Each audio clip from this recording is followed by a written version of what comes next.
Baik, kisah daripada Nabi Isa alaihissalam itu banyak termaktub dalam beberapa surat di Al-Quran. Ada Quran surah Maryam, ada Quran surah Al-Imran, ada juga di Quran surah An-Nisa, tentang begitu detail dan lengkap tentang sejarah Nabi Isa alaihissalam. Kita mulai daripada kisahnya ibunda Nabi Isa alaihissalam, yaitu Siti Maryam radhiyallahu anha. Bagaimana kesalehan daripada Siti Maryam? Jadi Siti Maryam itu senantiasa di mikro bumi. Kalau kita sih bahasanya itikaf. Siti Maryam bahkan tidak pernah sama sekali menjumpai laki-laki di luar, kecuali ahli keluarganya, salah satunya yaitu pamannya Nabi Zakaria alaihissalam. Jadi senantiasa bertakarub kepada Allah Subhanahu wa taala, senantiasa menjaga ketaatan kepada Allah Subhanahu wa taala.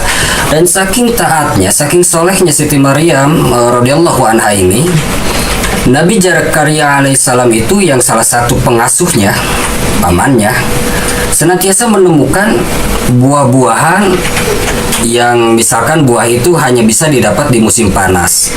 Tapi ada di samping Siti Maryam buah itu misalkan buah-buahan musim panas ada di musim dingin. Buah-buahan musim dingin yang bisa didapat tapi ada di musim panas.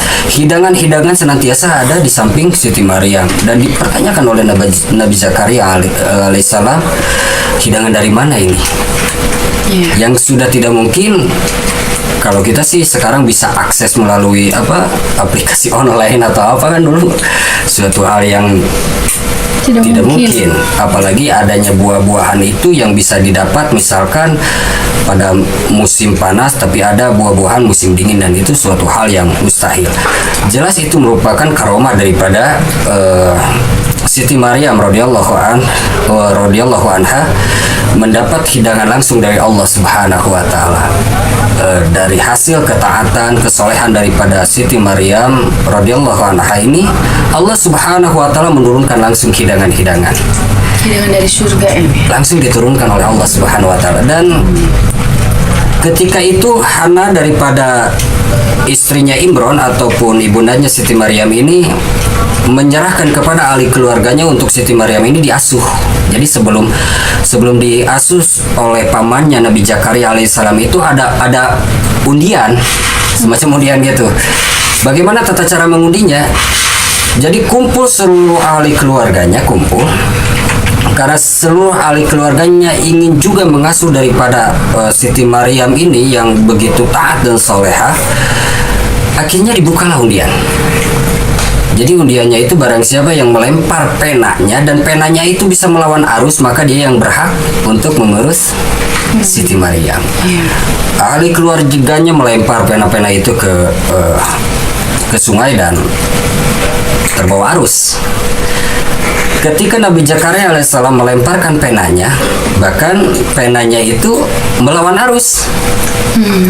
Melawan arus, diambil lagi sampai 3 kali, akhirnya diputuskanlah itu hak dari Allah Subhanahu wa taala bahwa Nabi Zakaria alaihissalam yang mengurus daripada Siti Maryam, diurus langsung oleh pamannya seorang nabi. Jadi kesolehan yang begitu luar biasa daripada ibundanya Nabi Isa alaihissalam, yaitu Siti Maryam radhiyallahu anha. Terus Nabi Zakaria itu meminta kepada Allah Subhanahu wa taala untuk dikaruniai anak. Kita tahu kan Nabi Zakaria itu usianya yang sudah begitu tua. Sudah begitu tua. Meminta nasihat kepada Siti Maryam tentang perkara kalau bahasa kita, aku juga ingin mempunyai anak keturunan. Yang itu sudah tidak mungkin. Dan jawaban Siti Maryam itu membuat motivasi seorang pamannya yang seorang nabi ini diingatkan akan kekuasaan Allah Subhanahu wa taala yang begitu mudah. Akhirnya Nabi Zakaria alaihissalam itu berdoa kepada Allah Subhanahu wa taala untuk dikaruniai anak.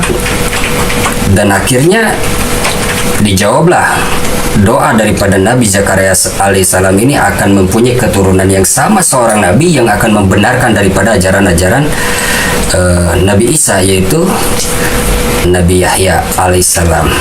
Terlepas daripada kisah Nabi Zakaria alaihissalam, Kita lanjut lagi kepada kisah daripada Nabi Isa.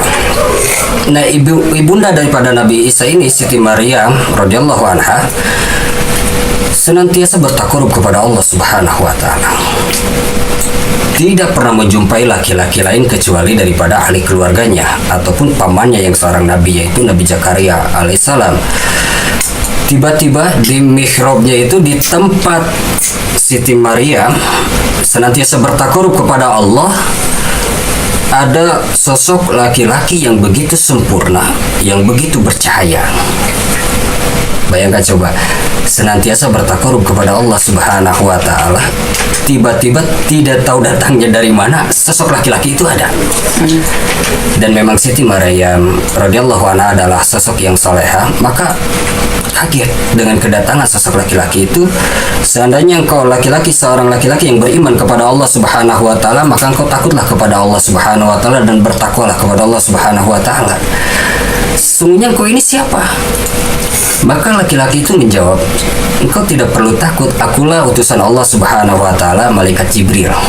Jadi malaikat Jibril datang atas perintah Allah Subhanahu wa taala untuk menjumpai Siti Maryam.